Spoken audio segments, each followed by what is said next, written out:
I've recently launched a brand new workshop all about how to progress imperfectly. And firstly, I chose that title because progression on the internet is often spoken about in a really sparkly, jazzy way. And most people, when they make a decision or they take a step forward, sometimes, mostly, it is not in a sparkly way.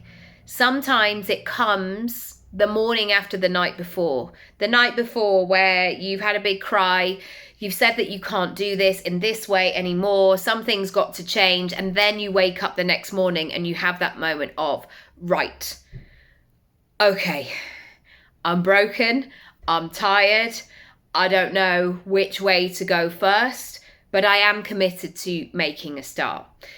And as much as I would love to be just that glossy coach who's like, hi, everything's sparkly and brilliant, I'm also very much in the world, in human conversations, and we are nuanced. We are emotional beings in this way.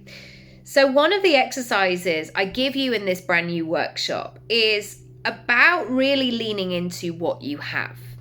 When you decide to make a change or you step up in some way, it can be so tempting to listen to that shadow side of yourself that says, you can't do that, you haven't got the money for that, that's going to take so long, all of that stuff in your head. And so sometimes you literally have to turn down the volume on those people and be like, hang on a minute, whoa, whoa, whoa, whoa, whoa. Not helpful right now. Even if it makes you feel like, have you got voices in your head? Yes, you have to quieten them down. We've all got voices in our head. Actively quieten them down and focus on what you have. The second part is, not only do you have so much that you can bring to the table right now that is in your favor, it's actually going to give you an advantage or a bonus. So when I had my own version of this, when I was pregnant in 2015, I was so ill and I really had to move my business from being in person to being online because I was in bed most of the time and it felt unprofessional to bring people to just come and sit in my room.